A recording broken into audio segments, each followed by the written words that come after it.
Good morning, and welcome to the Unitarian Universalist Church of Santa Monica. My name is Chayla Metzger, and I am so glad to be with you as your worship associate this morning. This is my very first time in this role, and I want to thank everyone who's helped me to take this on. I knew when I saw the theme of this service today, turning the pages, that I had to be involved, because believe it or not, I restore books for a living. Pages are my thing. And making pages turn all the way to the end of the book without breaking is my livelihood. But when I saw the subtitle for the service, "What do we do when the truth is hard to face and the outcome is frightening? How do we stay in community and get ourselves through hard truths together?" I was nervous. Because perhaps, like many of you, I feel afraid of a great many things. I suspect I'm not alone when I share the truth from me, which is that the truth is sometimes hard for me. Sometimes I wonder about staying in community. Does it hold? Can I hold myself in it? I am particularly thinking of these things as I work towards meaningful anti-racist actions at home, at work, and at my beloved church. As a book conservator, I must assess the basic properties of the heart of the book before I can proceed. And that is not the leather on the cover, really. It is not the fancy gold decorations, definitely not that. The heart of the book, perhaps like our own hearts, is the paper with the words on it. Is that paper flexible? Is it brittle? Is it damaged? How to best make it last through time? Once I understand these properties, I can help that book share its life with others for the rest of its life. I can help that book have a future, no matter how many difficult surprises the book reveals as I turn the pages. I cannot start restoration until I know all the problems, no matter how complex. We are here together, holding each other in virtual community. I think we are searching for truths. I feel we can handle truths, and I pray we can help each other handle those truths.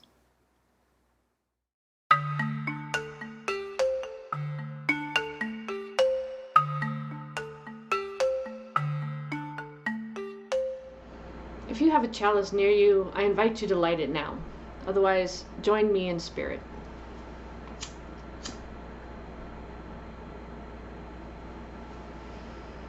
This morning, we light the chalice with words taken from the poem Transcendental Etude by Adrienne Rich. This is a poem about our lives as music we are trying to play. No one ever told us we had to study our lives, make of our lives a study as if we were learning natural history or music, that we should begin with the simple exercises first and slowly go on trying the hard ones. And in fact, we can't live like that. We take on everything at once before we've even begun. We are forced to begin in the midst of the hardest movement, the one already sounding as we are born.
Welcome to the Unitarian Universalist Community Church of Santa Monica. We're glad that you're here with us. I want to acknowledge that our church building and the homes of most of our members are on traditional, ancestral, and unceded land of the Gabrieleno Tongva people, who lived here and cared for this land for thousands of years.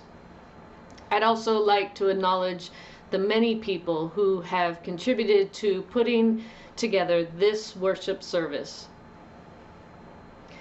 This morning, our virtual pulpit is occupied by Mylo Way.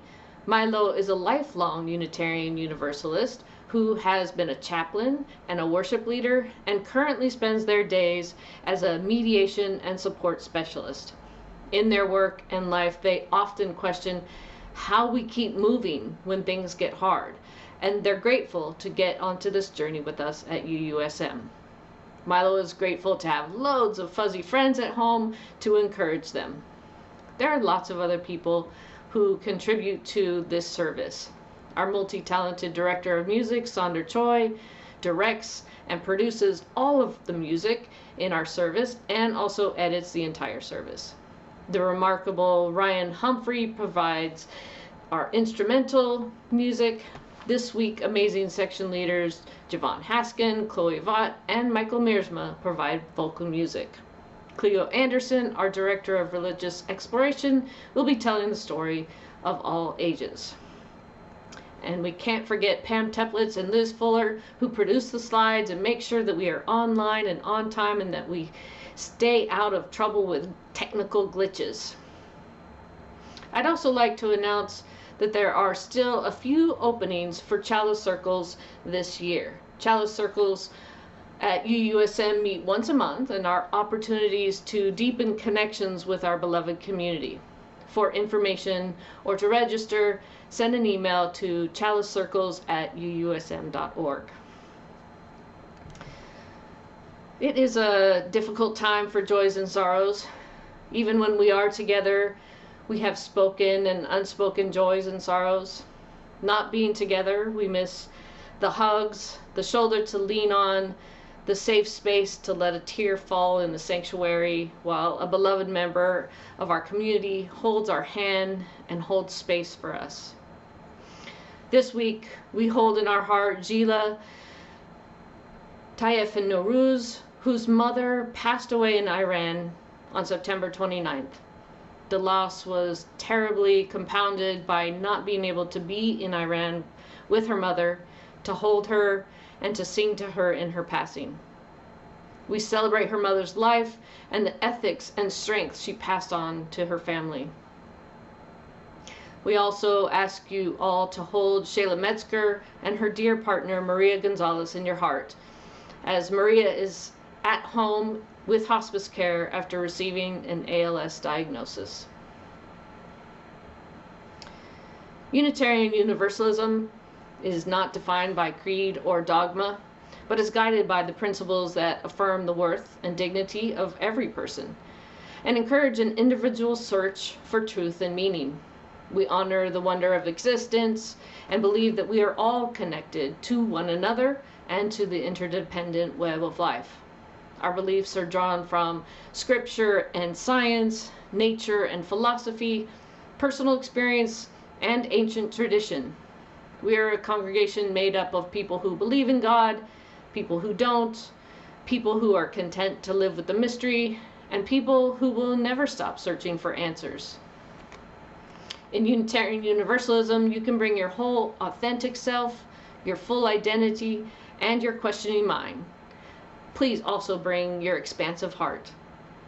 We are diverse in gender identities, ethnicities, sexual orientations, spiritualities, and faiths.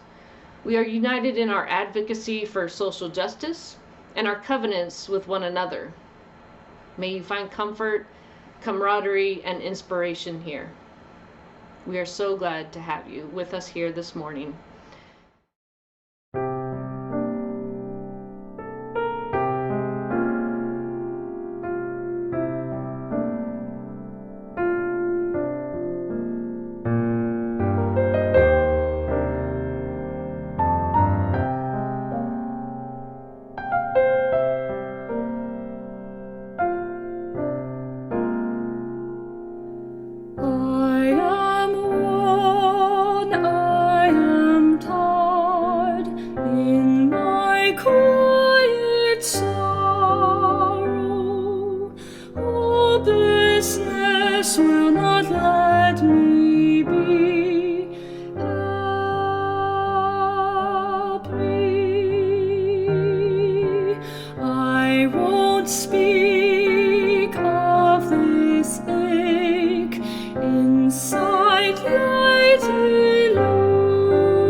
Love is the doctrine of this church, the quest for truth is its sacrament, and service is its prayer.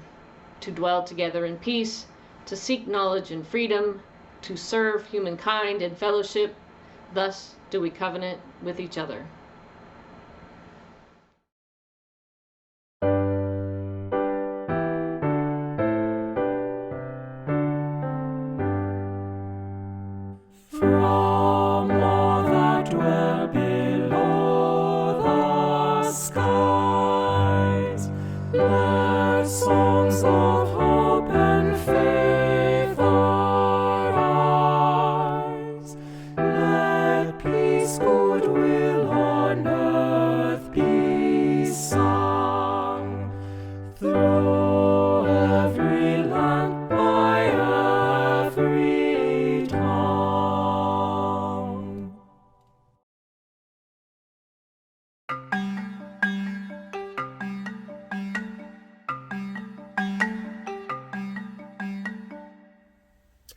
Good morning. Today's story is going to take us to Sesame Street. Now, one day on Sesame Street, Grover, Elmo, and a few of their friends found a book. They decided to read this book, and Grover read out loud, there is a monster at the end of this book. That sounds interesting. And they turn pages. And then Grover pauses. What did that last page say? Turns back.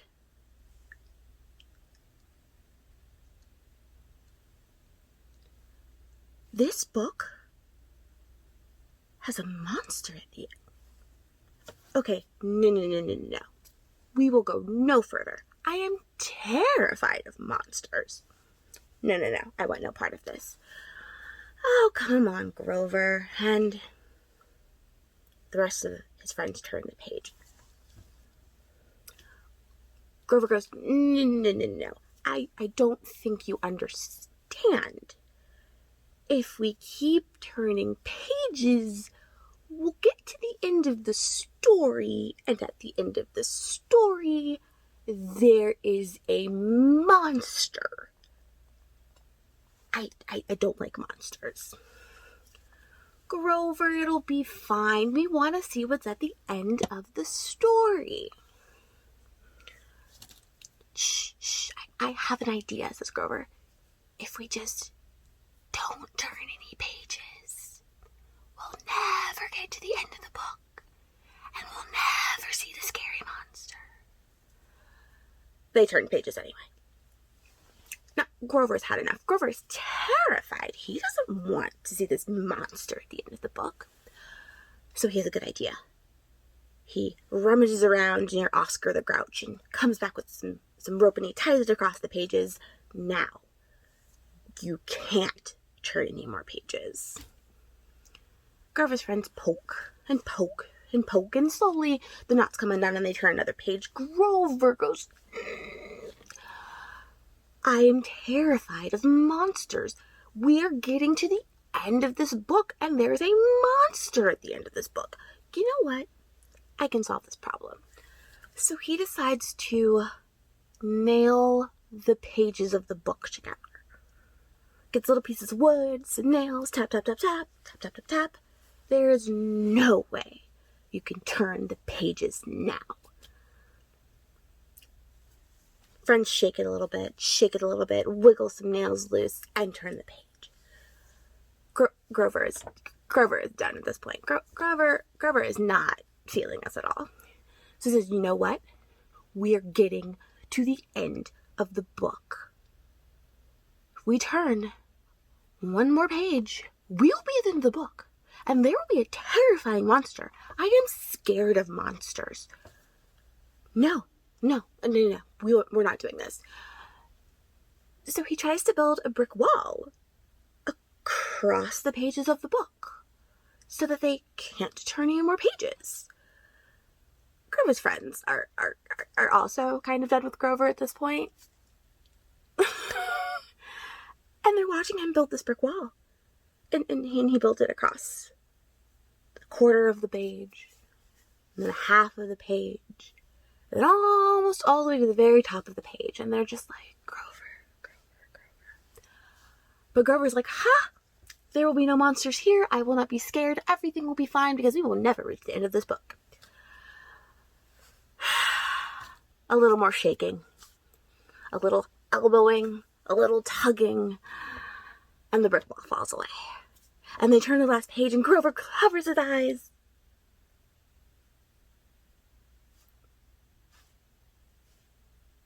He looks around. We're on the last page, and I don't see any monster. Except me. And that's our story for today.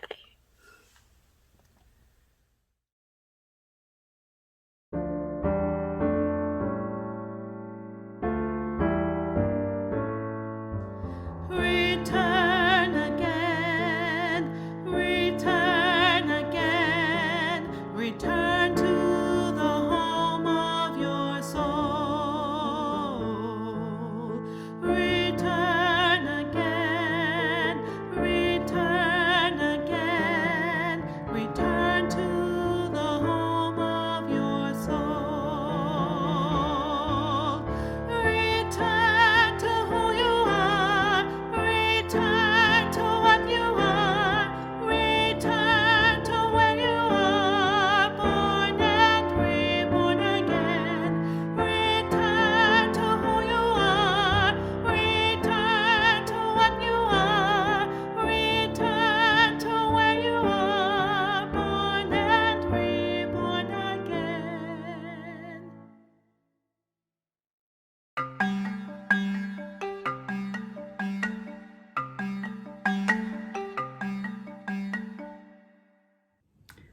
This is We Hold On by the Reverend Teresa Soto from their collection Spilling the Light.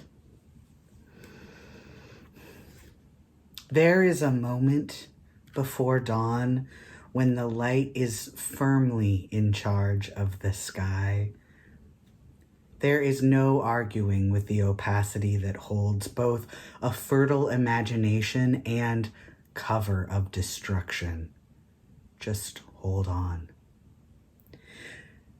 There is the moment when the dream we share is newly born, wet and wriggling in our hands. Sometimes it's true that salvific futures look vulnerable and small before us. We remain unsure. Just hold on. Anything good was small at first. You know that Dr. King said, "I have a dream." It definitely was not the "I have a reality" speech. It was real in a different way that could be felt, that could be shared. They held on. That dreaming speech happened in August 1963. And you know what came before was April, a letter from a Birmingham jail. One moment did inform the other, but the future being built could not be known with certitude. They held on. We gather, Unitarian Universalists, certain only of our power to be human, finding ourselves committed to keeping our word and being our covenant. And when we fail to keep our promises, we don't throw them away labeled impossible. We take up our courage. We begin again. We hold on. Sprinkled in the wind, we can hear the question, if we are not white supremacy shaped into religious robes and rituals, then who are we? We are present, both in attention and in the answer. We are here. We hold on.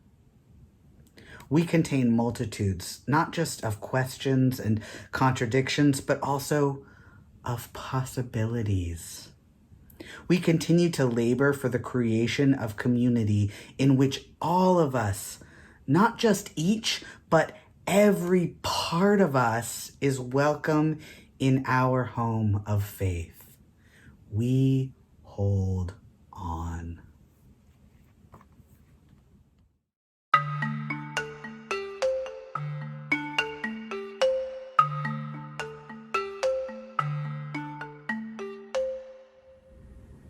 Beloveds, I invite you to join me in a moment of meditation.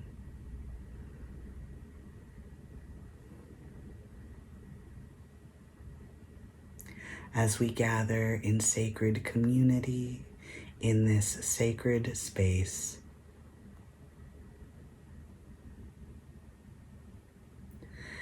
I invite you to take a moment and hold what is present in your heart. Joy or sorrow, concern or celebration.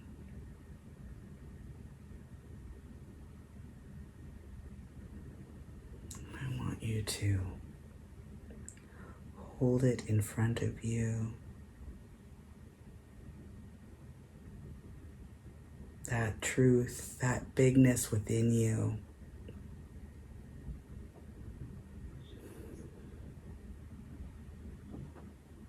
See it. And I want you to raise it up.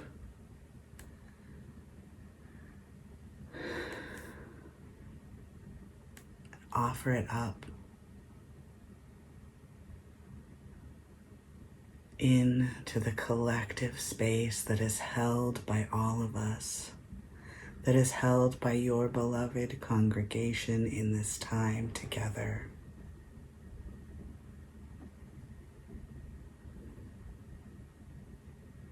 And as it is there, I want you to be aware of it. Be aware of it being held.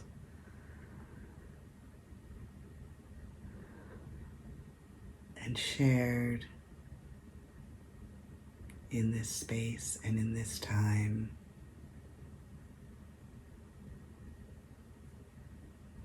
And I invite you to feel the joys and the sorrows, the concerns and celebrations that have been lifted up by your beautiful community.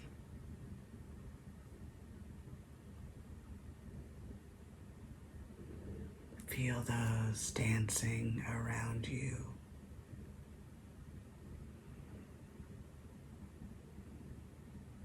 As we share together this space and this time.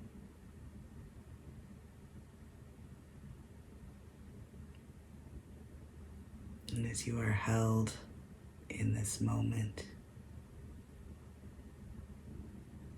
together in this sacred space, may you feel this and enjoy a moment of silence.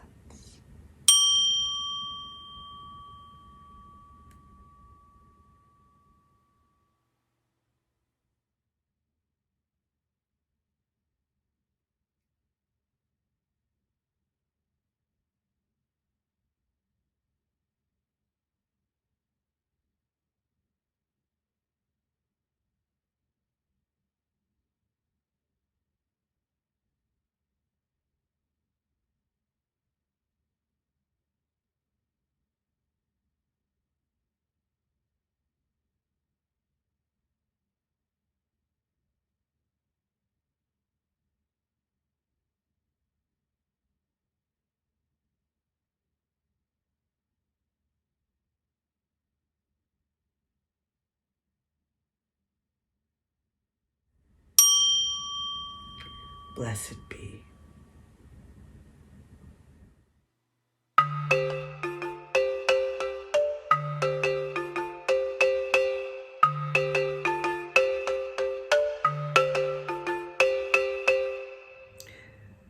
One of my favorite pieces of literature is The Monster at the End of the Book, starring lovable, furry old Grover, a classic.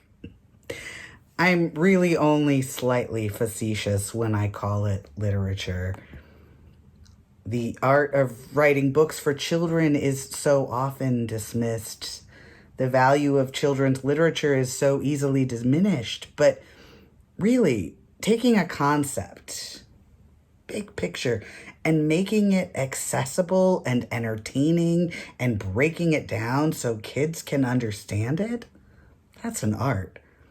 Of course, there are children's books that are less compelling than others, but isn't that true when it comes to most produced content?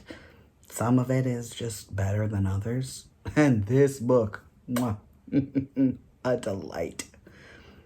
Grover, our charming narrator, brings us through with classic Muppet hysterics, speaking directly to the reader, imploring them to not turn another page. Did you not read the title? There is a monster at the end of this book. But of course, we, the reader, keep turning the pages, and ideally, we're reading out loud to some of our smallest friends and making silly noises, and all of that leads to their squeals of delight. Always turning those pages, getting closer and closer to the dreaded monster we've been promised. Our dear Grover panics and begs, tries ropes and wood and brick walls, anything to stop us. But ever on we persist. Poor Grover. And then, inevitably, we come to the end of the book and there's no monster except Grover. Grover is the monster at the end of the book. What a relief. All that worry, Grover plays off with bravado. You were so worried. And quietly says, I am embarrassed. What a silly book. A delightfully silly book. Just for the smalls and the littles of our world. No possible way any of us could relate. Speaking for myself, I can most certainly relate. When I know I'm facing something that's scary or hard or unknown, I can really stress myself out. Or distract myself. Procrastinate. My spouse likes to procrastinate. And I too like it when they do that because I get cake. But some of my classic don't turn the page moments might be familiar to a few of you. When you get that message from the boss or a parent, your beloved, that just says, call me. No other context. Am I fired? What happened? Is someone sick? Did I do something wrong? My internal Grover does backflips to try to prevent that phone call, which just makes it even harder for me to pick up the phone. And when I have to say no to an ask from someone I care about, I know I don't have the capacity to serve on that board or write that letter of recommendation or go to that event, but I also don't want to let them down. And I don't want them to not ask me later because I didn't do it this time. And maybe magically I will have the time and the energy to do it. So maybe it's fine. Spoiler, it is not fine. I am too tired and I am too busy. Or when I'm putting away this week's groceries and find that forgotten Tupperware in the very back of the fridge, do I open it and sniff it? And maybe dump it out? Or do I just not see it and just put it back and put everything away around it and hope it somehow takes care of itself? And so many more scary, unknown things. Going to the dentist. Opening that big pile of mail and bills. Asking for a favor. I'm sure you have yours, and I have plenty more. When my Grover is just screaming because there's something coming and I am scared. And sometimes the thing that I encounter at the end of all of that is just me. A lovable, furry old Mylo. And sometimes it really is as bad and hard as I feared. And sometimes it's lovable, furry old me that, with the best of intentions, made a mistake and made things worse. All of that is part of the nuance that's lost in a children's story, but hopefully by practicing with the lower stakes challenges, we can gain the tools and the resilience and the support to face the higher stakes ones. Because there are some scary, unknowable, and high stakes things in our world, in our faith, and in our lives. And we're gonna have to face them. As James Baldwin so eloquently stated, not everything that is faced can be changed, but nothing can be changed until it is faced. Whew. And as we all so very well know, nothing is normal right now. Again, I speak only for myself, but I imagine there may be some shared struggle. So many of my tools for resiliency and support are not available to me right now. Going outside for long walks, not safe because of the air quality. A gathering of my chosen family for games and mischief, not available because some of my beloveds are high risk for respiratory illness. Taking to the streets to protest, off the table because I'm recovering from a surgery. And I can handle grieving the loss of my comforts, but only that, because letting myself feel the grief of all that's surrounding us can feel so impossible without those comforts, those supports.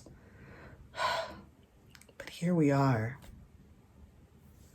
As we heard earlier from the wise Reverend Teresa, there is a moment before dawn when the night is firmly in charge of the sky. There is no arguing with the opacity that holds both a fertile imagination and cover of destruction. Just hold on.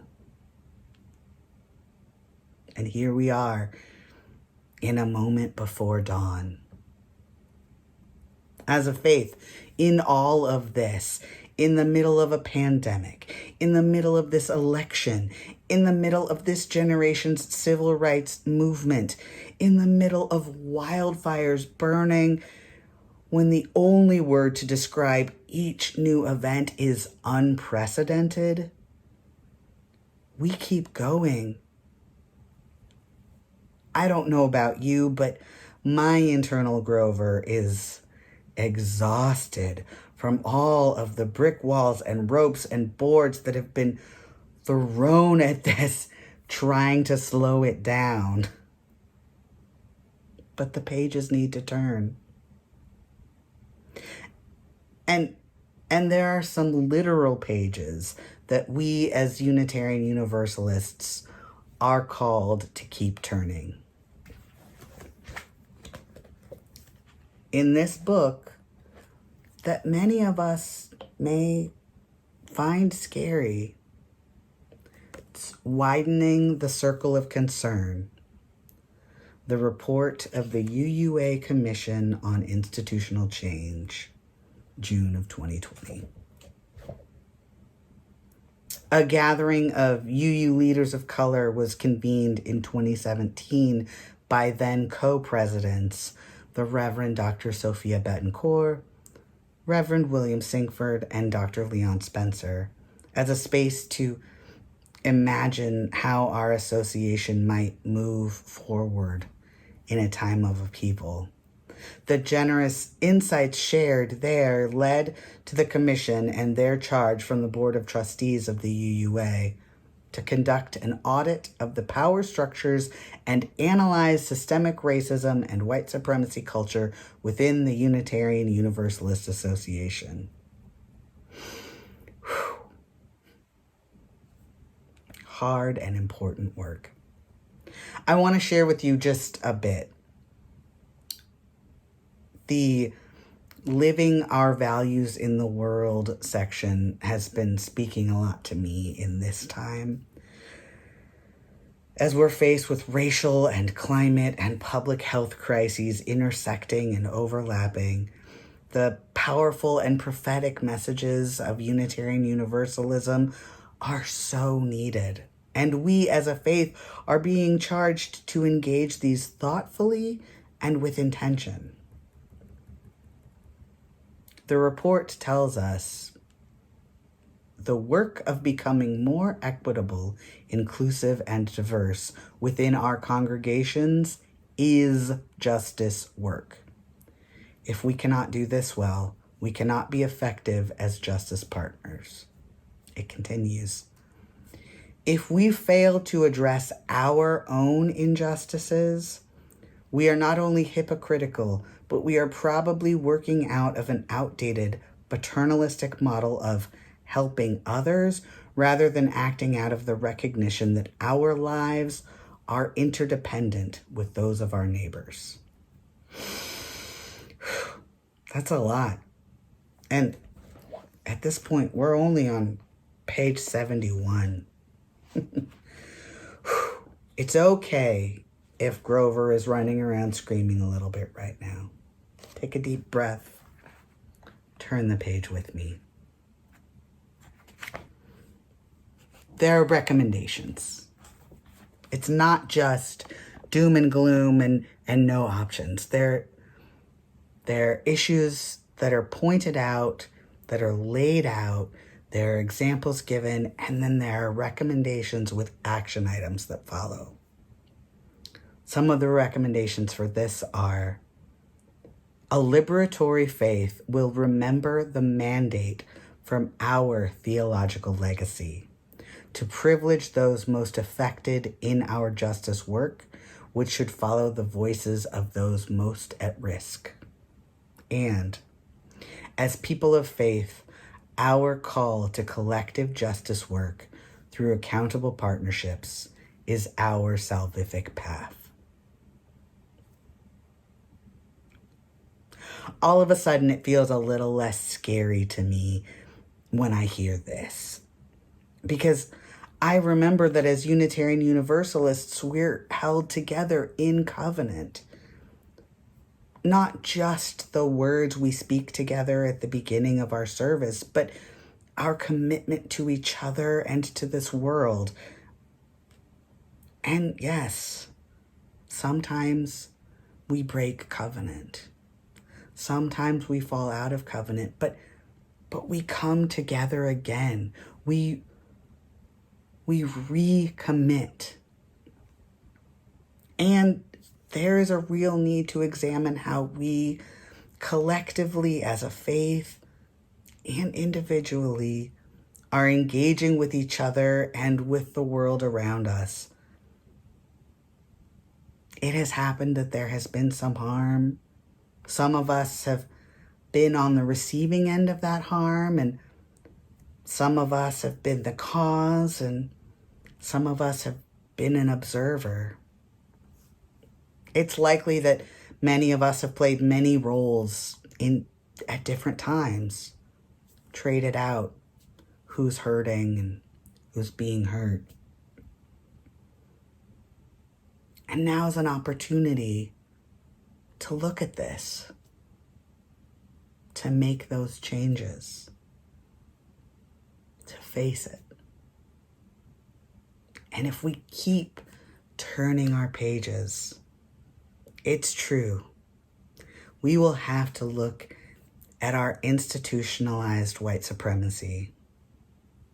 We will have to look at systems that have helped us and systems that have harmed us.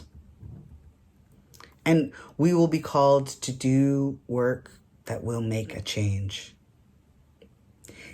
It's true that the monster at the end of this book is each of us. And it's true that it's much less scary because it's just lovable, fuzzy old you. We are called to make ourselves better as we make our world better. Because we are all a part of this community. And the world being healed is necessary for us being healed. And us being healed is necessary for the world being healed. The commission did the very hard work, and they've published their findings.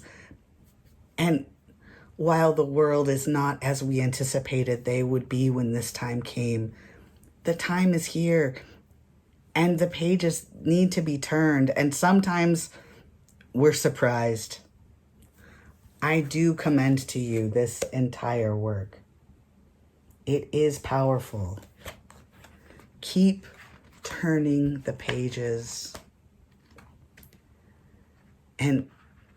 and give yourself spaciousness. Give yourself breaks. Drink water. Take a moment to be silly and do a dance. Laugh, howl at the moon, cry out. Put the book down for a week. Pick it up again when you've got more energy and time and spaciousness to hold it. And while my standby resiliency practices have been set aside, I have found some new ones, and I hope for you the same. I soak my feet in hot water scented with flowers and herbs. I massage the pressure points in my hands. I take naps. I've started doing Zumba in my living room. And sometimes I just flail my arms and yell like a Muppet.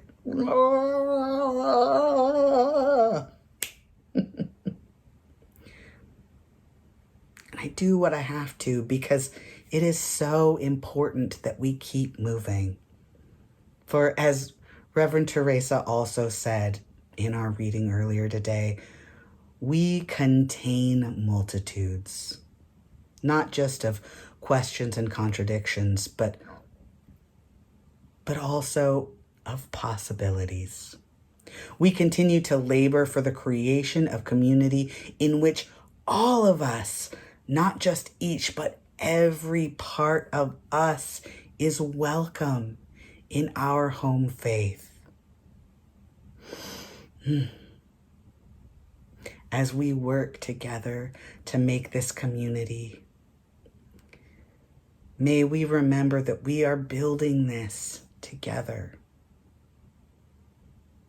No one of us is responsible for all of us.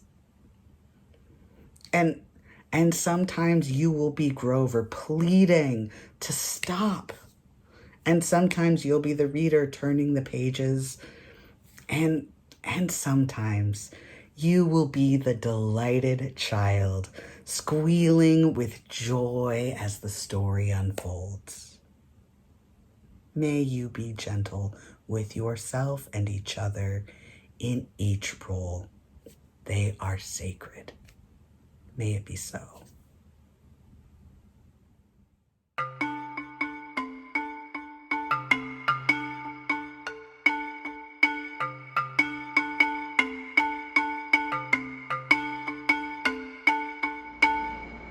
During the month of October, 50% of our offering will go to the UU Disaster Relief Fund. Our Disaster Relief Fund is part of a covenant between the UUA and congregations, between congregations who give generously and those who are in need, and also with our community partners. In this way, we are able to embody our faith and values. Disasters impact our congregations and their communities with increasing rapidity, from natural disasters like wildfires that scorch everything in their path and hurricanes that bring destruction through winds and water, to human-caused disasters like the collapsing infrastructure in Flint. Our congregations, our people, and our communities sustain the impact. Your donation to the UUA Disaster Relief Fund allows the UUA to respond flexibly on your behalf to tragedies that overtake us. With your donations, we are able to provide assistance to congregations, their members, and their communities. Some of the expenses Disaster Relief Fund grants can be used for are damage to congregations' buildings and relocation to temporary locations, damage to members' and friends' homes and relocation expenses, donations to local partner organizations that serve the community at large, particularly those who would not be eligible for other funding. Please give generously so that the UU Disaster Relief Fund can continue their important work. You can give with your smartphone, text 844-982-0209 and put the amount you wish to donate in the body of the text followed by the letters GCC. The first time you give in this way, you will be asked to set it up. After that, it'll be simple. Again, that number is 844-982-0209. For more information on giving, you can focus your phone camera on the QR code in the corner of the screen. Your donations will be graciously accepted now. Thank you.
We are building a new way. We are building a new way. We are building a new way, feeling stronger every day. We are building a new way. We are working to be free. We are working to be free. We are working to be free. Hate and greed and jealousy. We are working to be free. We can feed our every need. We can feed our every need. We can feed our every need. Start with love, that is the seed. We can feed our every need. Peace and freedom is our cry. Peace and freedom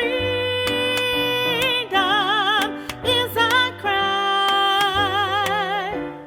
Peace and freedom is our cry. Without these, this world will die. Peace and freedom is our cry.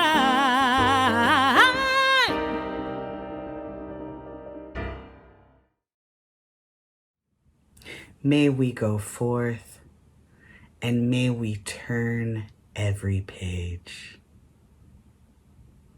Blessings upon you in your journey.